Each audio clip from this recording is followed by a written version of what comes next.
Have you ever paused to wonder why millions of Catholics all over the world hold such a deep, personal love for the Virgin Mary?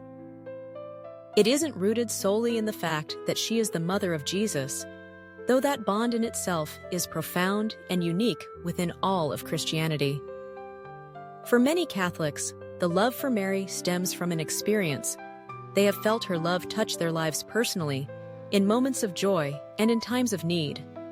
Some have felt her protection hover over their families, sensed her presence on sacred pilgrimages, or known her quiet but unmistakable intervention during desperate hours.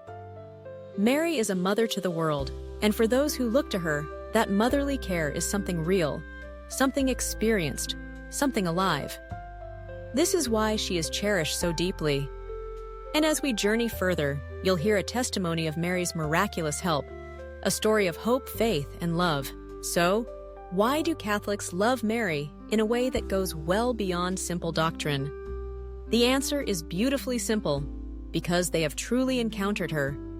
Catholic devotion to Mary comes alive not just in textbooks, but in the quiet of prayer, the stillness that follows reciting the Rosary, and the unexpected peace that washes over a troubled heart.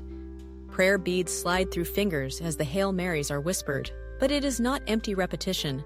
These are moments of encounter, of opening the heart to Mary's tender care. Feasts dedicated to Mary, processions, and countless Marian devotions across the globe provide doors through which believers step into the warmth of her presence. St. Louis de Montfort, a towering figure in Marian devotion, put it simply, "To Jesus through Mary." For countless faithful, she is the safest, the most direct path, a mother leading her children by the hand to her son. Mary's love is most palpably felt in the heart of the Catholic home. Families across the world have experienced deep peace and unity by inviting Mary's maternal love into their daily lives.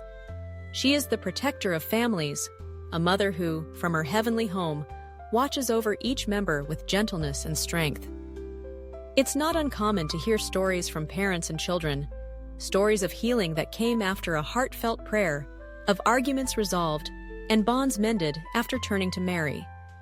Some speak of sick children who, after being entrusted to her care, made inexplicable recoveries. Others recall narrowly avoided accidents or dangers, believing that Mary's intercession quietly redirected fate's course. In all these stories, Mary is not a distant figure. She is a spiritual mother who loves each family as if it were her own, sheltering, comforting, and guiding them along life's sometimes precarious paths. Then there are the sacred pilgrimages, journeys both outward and inward, as believers travel to holy sites where Mary is said to have appeared or left her mark. Pilgrimages are more than mere voyages. They represent an inner transformation, an encounter with God's grace through the heart of Mary. Cities like Fatima in Portugal, Lourdes in France, and Guadalupe in Mexico are more than geographic locations on a map. They are living reminders that heaven has touched the earth, places thick with the scent of candle wax, the hush of prayerful hope, and the certainty that miracles are still possible. People return from these sacred destinations, not only with souvenirs or photographs, but with tears of repentance shed in the embrace of mercy, with a rekindled strength to live their faith, and often, with hearts healed from wounds they thought would never close.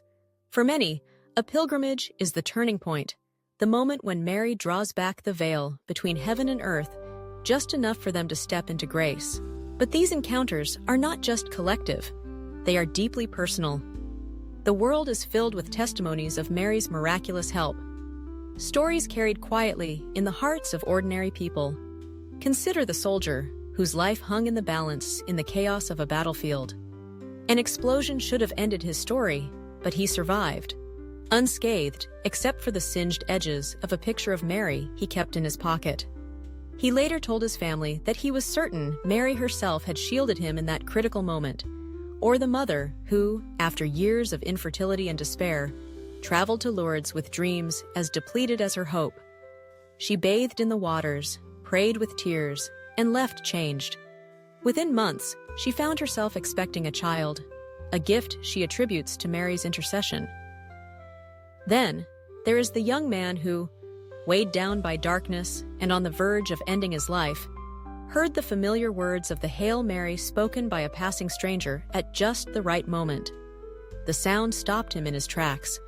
He chose not to follow through, and eventually returned to faith and wholeness, convinced that Mary herself reached out through the kindness of a stranger. These are just a few stories among thousands, stories echoing one truth again and again: Mary saved me. What these lives share is not just the presence of the miraculous, but the steady assurance of a mother who never abandons her children, time and again. Whether in moments of crisis or the subtle unfolding of daily life, Mary's intercession is felt not as a distant historical memory, but as living love. She invites all people into her embrace, offering comfort, hope, and always a way back to her Son. So, if you find yourself today worried about your family, weighed down by burdens, feeling far from God, or perhaps in need of a miracle, know that you can turn to Mary. She does not ask us for grand gestures or perfect words. She asks only for the openness of a sincere heart, a willingness to trust her as a loving mother. Millions have found, in moments of both desperation and quiet, that she is listening, ready to wrap you in her mantle of protection and grace. If you believe that Mary is listening today, let it be known. In your heart, or even out loud, say, "Mary, I trust in you." Let that be your prayer, and take comfort in knowing you walk this path with her by your side. And as we continue this journey together, may you always know the peace, protection, and loving care that so many have encountered through the Mother of Jesus. Thank you for watching this video. If you found the content meaningful, don't forget to like and subscribe to the Faith and Glory channel so you won't miss out on more inspiring videos about faith and life values. See you in the next video.